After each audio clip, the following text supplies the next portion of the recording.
First bill I'd like to call up today is House Bill 236. And Representative Koch and any guests you may have to come up and testify. Cook. Oh, he's one of the Koch brothers. If you all would introduce yourself for the record, and you may proceed. Good morning. I'm Representative Matt Cook. Commissioner Ryan Quarles, KDA. Joe Bilby, General Counsel at KDA. So thank you for having us here this morning. House Bill 236. We're going to incorporate some language from recent guidelines issued by the USDA relating to hemp. We're going to talk about the UK lab being able to contract out with other labs once they meet all the guidelines set forth by the USDA. Written notice for hemp processors to be able to move their product with 24 hours notice. And we've also got an emergency clause, so we can go in, once the governor signs it, we can get that going. I'm going to let Commissioner Quarles add any details to that. Thank you, Representative. And thank you for allowing us to present this bill for you about the ever-changing landscape of hemp in Kentucky. It seems like every day there's a new issue facing this emerging industry and this crop. And so what we have before you today is a bill that aligns Kentucky's law with the passage of the 2018 Farm Bill, and also does an innovative thing that no other state in the country is doing that helps processors actually move some of their unfinished product from one location to another. I think that we'll be back again next year with yet more changes for this industry. And so as we monitor what's going on, I would urge passage of this bill. One thing that it does is that we've experienced some issues with making sure we can get our testing done on time, and so this bill allows us to perhaps utilize the Breathitt Center in Western Kentucky. It might help us out with location issues, and also provide an opportunity for the private sector to have some testing as well if there's overflow. The bill also allows for unfinished extract to be moved, and let's give you just one quick example of what we have seen. Say we have a hemp company that has developed a processing building. They're expanding. They build a building across the road. Right now, they're unable to move product from one building to another. And so this clarifies what we think is an omission in the law and helps provide perhaps some leadership that other states might follow. With that said, happy to answer any questions about this bill or the hemp industry in general. We have Joe Bilby here with any technical questions you have. But I would like to acknowledge that the industry is going through some contractions at this point. I think most of the members in this committee are aware of that. This is a startup industry. We have 200 plus hemp companies, all of which by definition are new, all of which are trying to bring back a crop that's been sleeping, that's been dormant for nearly 80 years. And so as we know with any innovative process, there's going to be folks that are able to figure it out. There's going to be folks that enter and exit the market. And what we see in other crops, we're starting to see with hemp, that we're starting to see a more stable market price for hemp prices that may not existed a couple years ago. And because of this, we still urge every Kentucky farmer and every Kentucky hemp processor to assess their own risk at the farm level. Be sure to not invest more than what you're willing to lose. And this is something we are very consistent on. It's in our orientation. And despite acknowledging the risk, we do expect that in the year 2019 that Kentucky will have exceeded $100 million in hemp sales, easily putting us as one of the top hemp states in America. Happy to answer any questions. If I could add in there on the for the little bit of cleanup there, some technical language. It's going to be may, move, or transport, and we've added the words hemp extract just to clear that up. We had some with the original wording. We had some concern where it said materials that the farmers would have trouble moving their product. So we've changed that to be hemp extract throughout the bill. Well, thank you, Representative Cook, and I appreciate your work that you've done on this, and Commissioner, I appreciate all your work on it. Like you said, this is a new industry. There are a lot of growing pains, and believe me, from being there on the farm, I hear a lot of those concerns. But I think you have addressed those very well. I understand there'll be an amendment coming up on the floor. Yes, sir. With the hemp extract that I just talked about. So we look forward to that, and I think this does move us to being more in line with the feds. And one thing, Commissioner, I always tell everybody, and I like your saying that don't measure your risk. Don't risk any more than you can afford to lose, which is what I've told people, sort of following off what you have said. And I think we all have to realize that this is a national issue. It's not just the state of Kentucky, but we should be very proud here in the state of Kentucky because we lead the nation. We've got more producers, we've got more processors in the technology and the language and legislation. We lead the nation in this. So I appreciate your work and others before you, the work that they've done to try to get this out there. Senator Humphreys has a question. Thank you, Mr. Chairman. Representative Cook, thank you for bringing this bill today, and anything we can do to move towards a more sustainable hemp market is what we need to be shooting for and trying to do, and I know this bill does that. So I'll be voting yes in a few moments, but I do have a simple question, maybe, Commissioner, and maybe we can, Chairman, if we can get the Commissioner back to talk in more detail about the hemp industry and maybe a review of 2019, some of the pitfalls that we have negotiated, some successfully and some very unsuccessfully along the way, particularly for our growers who are out there who are perhaps holding on to product that are yet to be paid for an agreed upon contract through the industry. And so that's one thing that we can look forward to hearing more about. But wanted just to get just a quick question, maybe that will surmise and where we are with the industry as far as the application process that's ongoing. I know some of the conversations I've had with growers, obviously they have started out very hopeful, and at some level some, if not all, have become somewhat disenchanted with the process this year. Just want to know what how the application process was going as you compare it to last year, that we might be able to look at where we are for the 2020 growing season. Sure, great question. Kentucky's hemp program has entered the digital age. What used to be paper applications are now being done online. In fact, we encourage our applicants to do their applications online and for free. So there's no application fee if you apply online. And so we actually invested in software this year, and we actually have lengthened the application window. So one of my first years in office, the window was the month of October and November. Now we have an open application that runs all the way through March. And so producers can make that decision all the way through the beginning of the spring about whether or not they want to grow this crop or not. The latest numbers that I've seen is that there's still a lot of enthusiasm from our hemp applicants.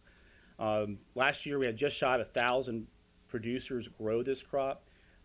This year applications seem to be on pace to match that or exceed it here in Kentucky. We do know that the number of applications for people wanting to incorporate a business and be a hemp processor will be up for year 2020. And so this year, in 2018, I think we had 72 processors. 2019, 202 processors. This year, we know that we will already exceed the 200 company threshold. The other thing about the application process that's new this year is that instead of making your application, then having to drive to Frankfurt or go to one of our regional mandatory orientations, your orientation is actually completed online while you're applying for your grower application. And so it's more convenient, kind of go at your own pace, but still follow the rules and let them know about it. One thing that you mentioned is that there are some producers that are still trying to market their 2019 crop, and we are going to be proposing the opportunity for farmers to not have to apply for a license to hold onto that material in 2020 if they decide not to grow this year, and that's going to be at zero cost. We want to make sure they have an opportunity to market their crop this year as well. You know, I was in western Kentucky this morning. It's in the Owensboro area, talking to producers, and there are people making money growing hemp, and there are people losing money growing hemp, and there's a lot of people in the middle. Some folks are covering their inputs. Others are deciding to expand how much hemp they're going to grow this year, and others, like the previous example, decided, hey, this crop's not for me. And so it really is free market driven, and we encourage producers to make that decision on their own about what level of risk they're willing to take on.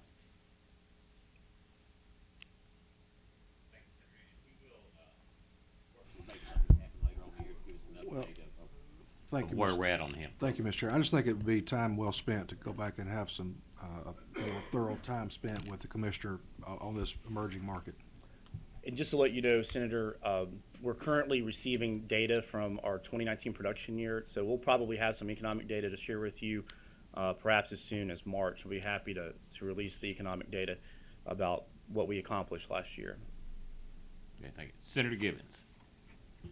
Mr. Chairman, thank you, and it's appropriate that I follow Senator Humphreys. My concerns are similar to his, and I want to start with acknowledging, as I look at your web portal and the information you have there, I want to read this out loud so that any of our producers and processors know that this is on your website, and this is a credit to you as you acknowledge all costs associated with the research are the responsibility of the license holder, including both profits and loss. There are no sources of funding from KDA to cover any aspect of research projects. Potential applicants should understand that at the present time it is likely that they may suffer a loss on the industrial hemp crop. So to your credit, you're acknowledging for all of our farmers that this is a risky venture. At the same time, the timing of what was not a good year in 2019 as it relates to hemp could not have been worse in Kentucky agriculture. And I want to talk broadly for just a moment. Mr. Chairman, I rarely do this, so I appreciate your indulgence in taking a few moments to paint a picture that's really a difficult picture. You see it on the farm. You mentioned that. I see it at the farm store when customers come in and talk about the challenges that they faced. And it's not just in hemp. Take a look at the decline of the dairy industry over the last 10 years. We've gone from over 1,000 producing dairies in Kentucky to right about 500 now. And we see continued consolidation there. Add to that an aging farm population.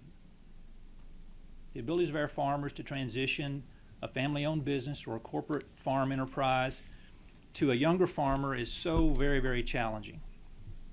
The poultry industry, we've seen great gains and great growth there, but there's so much uncertainty and there's such high risk. I'm proud of what the poultry industry is doing for Kentucky, but think about the model that we have in corporate production and a corporate company that owns so much of that entire enterprise, and the farmer is in a position of labor of love, commitment of time, skills and resources, but they don't control so much of that corporate space in that poultry industry. Challenges with beef. It's a market that fluctuates. Thankfully, we do have some stable beef production going on in Kentucky. But again, with an aging farm population, it's not easy to get out on a cold February day and start the tractor and drag it out through the mud and put the hay out and then check the cows and see if you've got a cow calving, especially as you get to be older. The tobacco industry, we know what's gone on there over the course of a number of years, but specifically this year with a crop that was turned away when farmers would show up with their hard-earned harvest, turned away and told to go home.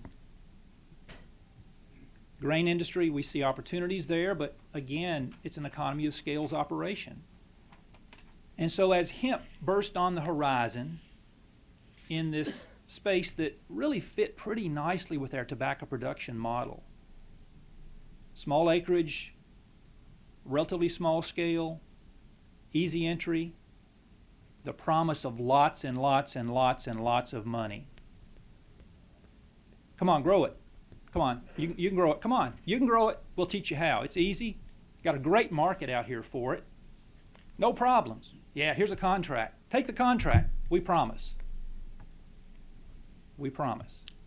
Now understand what I've just described for you. I've described a home that is rather cool and it needed some heat. These farmers needed to see an opportunity. They needed to heat the home that they've invested their lives in. We call them farms. And this sudden source of new heat had popped on the horizon, giving them a chance. Giving them a chance. And instead, in some cases, this is going to burn the house down. Those that know me know that I don't use words like these very often.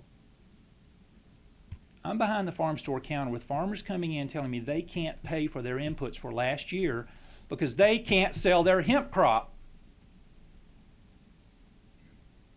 This is personal to me, but more importantly, this is devastating to these families. And what it does long term, and I'm not directing these words of anger, Commissioner, at you. You and I have talked about this multiple times. We spoke this morning about it. These words aren't directed at you. But those in the industry need to understand the damage that they've done to the credibility of this industry for years and years and years to come. Look, people are talking about worms again. They're saying these are the next worms. I don't think that. I hope that's not the case. But the credibility and the damage done to this industry is something that this industry is going to have to find its way forward on, or it may not. It may be the next worm pyramid game. I sure hope it's not. Having said all that, Commissioner, there are some things that you and I have talked about, scrubbing and scratching and trying and hoping that there's opportunity there. And so I'm going to encourage the Department of Ag. Take a look at the things we can do, be it around bonding, licensing of processors. If you've got that point of contact where you license a processor, you have the ability to say, no, we're not going to license you. We're not going to license you because some of the corporate partners or some of the consulting entities are connected to failed enterprises that didn't fulfill their contractual obligations with their farmers. I want to encourage you any way you can, any power you have in the Department of Ag to help stabilize this industry. We'd love to see you use it. Thank you. Thanks, Senator. Commissioner? Thank you. Thank you, Senator Givens. And this is an issue that we have seen since year one of the hemp program. Influx of entrepreneurs, influx of idea people wanting to start their own business, some of which have very little or no background in agriculture. And while we welcome the investment and the opportunity here, what we have seen is that for some of our hemp processors, they have not fulfilled their obligations to farmers. And this is an issue that's fluctuated from year to year. We're very sensitive towards that. At the Department of Agriculture, our number one obligation is to get farmers paid and for all parties to honor their contracts. But with other industries, as we know in agriculture, Department of Ag is not the legal remedy when there's a contract dispute between parties. Although I think we've done a diligent job of raising red flags, of talking to the CEOs and the decision makers at the processor level about what they're going to do, what their financial plan is to pay our farmers and pay their obligations, some of which have been very high profile cases, lots a lot of media attention, some of which have been able to be resolved without much to do about it. But we've worked diligently, but we acknowledge, and believe me, I get those calls too from our farmers that have unmarketable or products that they thought were going to be sold that were not. This is something I take personally as well. And one thing that Kentucky does that very few other states do is that we actually license processors. Most states don't. The only licensing for the vast majority of hemp farmers in America is at the farm level. And so we may need to use that licensing privilege that we provide companies in an extent where we can follow up on the financial side. How do we do that? I don't know. We've talked about bonding. Well, most startups will be ineligible for a bond to begin with. I'm not sure how they would purchase one. So that's an option we could look at. Maybe won't work. We met with hemp industry representatives as recently as last week who vented similar frustrations. And we are actually encouraging ideas about how we can better improve the relationship between farmers and processors as well. Hemp is not a commodity. It might one day be. There's no Chicago Board of Trade or CBOT where you can get online or figure out what the market price is that day.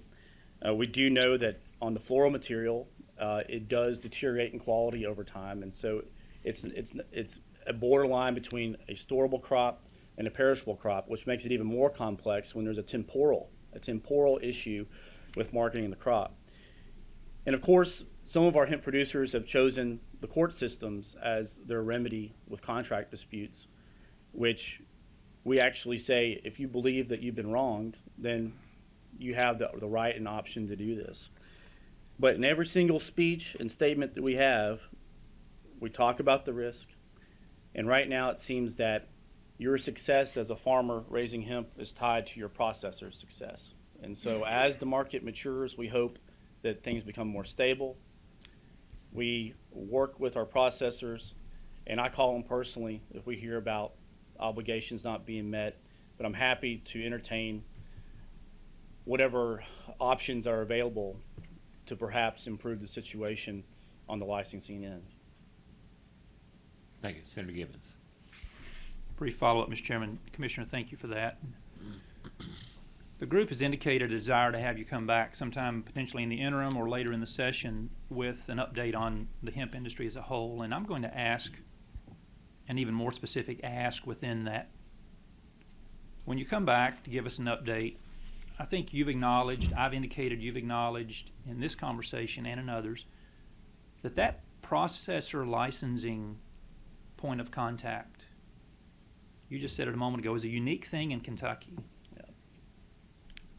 With being a licensed processor, in fact, we're and I agree with the language here, Representative Cook, thank you for bringing the bill. Within this language, we're providing licensed processors the opportunity to do some things.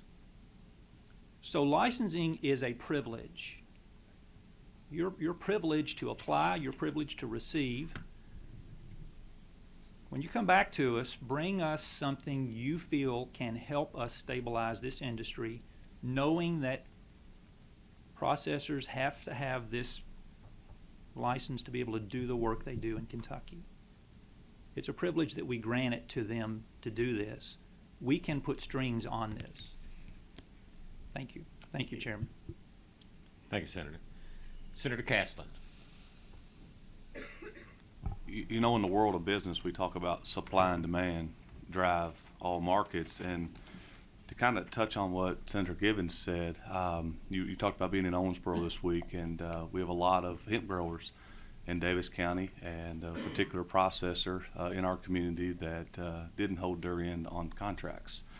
And so when I was reading the bill, a question I had, not really pertaining to this bill, but some of the language, when we talk about the 0.3% of THC, we've had a lot of growers in our area ask if that is a number that could be raised to create more demand so that the supply they're producing can maybe hit some more markets to be sold. And as a young farmer, knowing that this crop is an opportunity for a young farmer to get started as they're building capital, as they're building trust with leasees to rent land and stuff from. And so has that been a conversation, and is that a federal or a state issue? Great question. The definition of hemp in America is defined by Congress. It's a federal definition that's been on the books since I believe the 1970s. Both in the 2014 and 2018 farm bills, Congress elected and intentionally chose to keep the definition at 0.3% THC at a dry weight basis. There's a lot of folks who believe that might be too strict, and when we have to do testing, sometimes crops are on the borderline, but we have to follow the federal law. A lot of people feel that if you were to raise the THC percentage, perhaps to 1%, it would not only help genetics research progress, because we'll be able to maybe identify some strains and varieties of hemp that otherwise would be prohibited, but it would also, if you look at how many crops have to be destroyed or disposed of, a lot of those would not have been triggered at a 1% level. But I know there's a lot of conversation out there, but this is a federal definition, and if you want to change the amount of THC, which legally defines hemp, it would take the act of the United States Congress.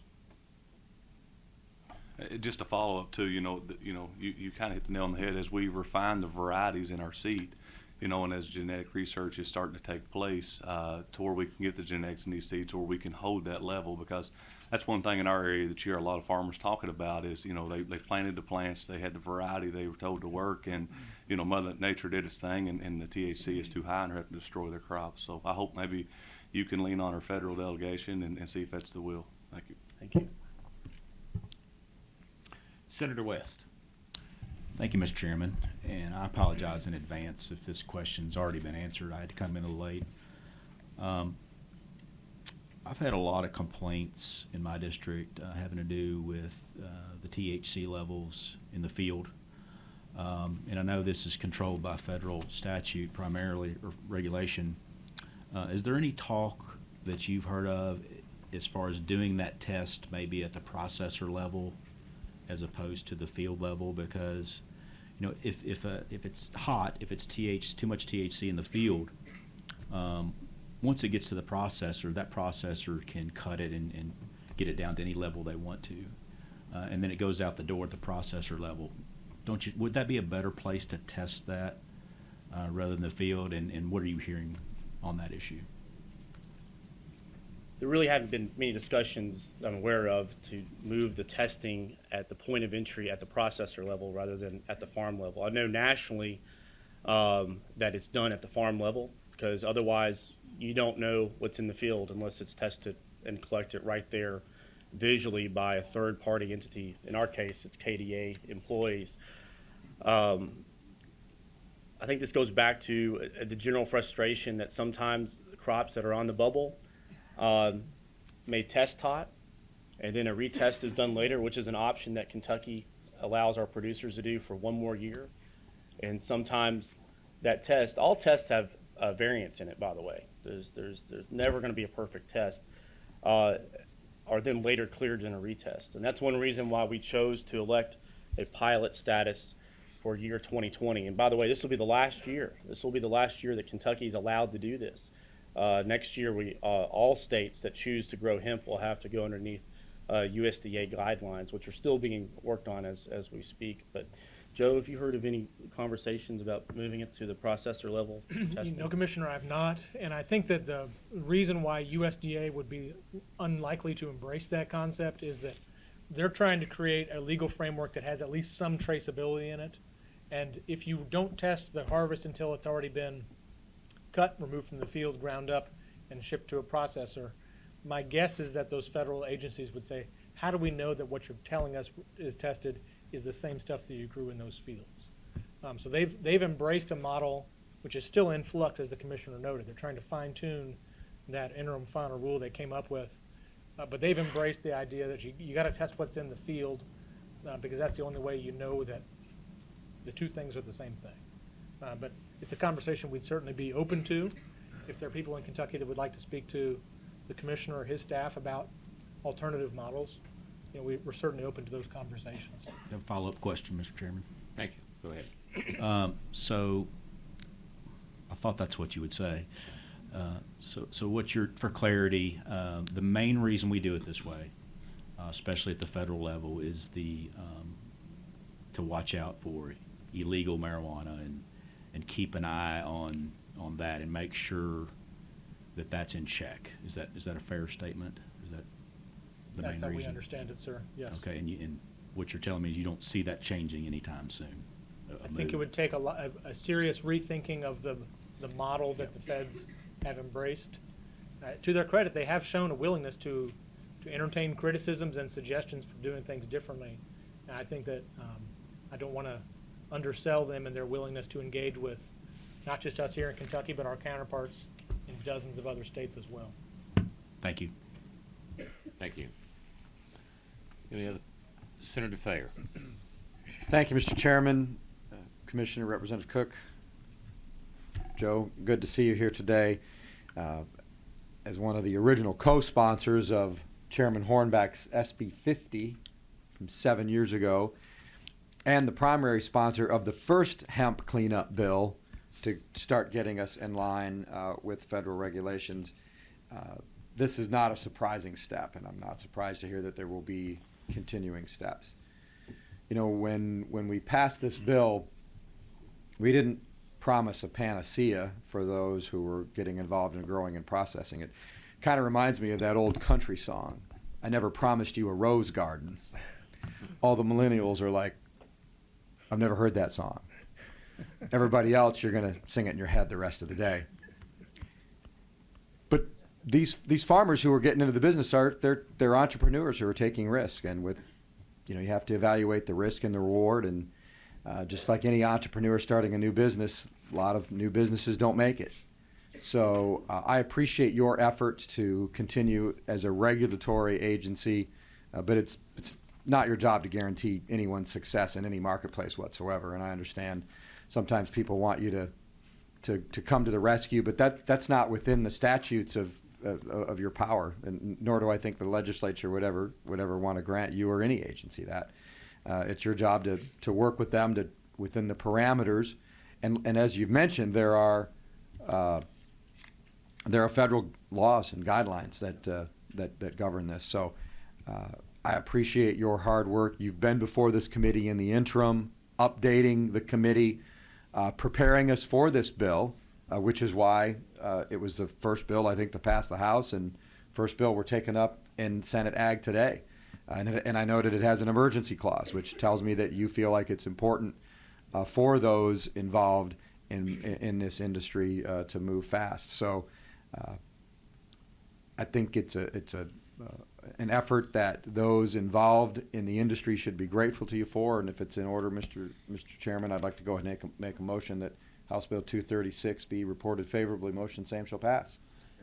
Thank you, Senator Thayer, and I'll accept that motion. Any other comments or questions? Any other comments or questions? Got a second from Senator Caslin. Any other questions or comments? If not, Secretary, call the roll.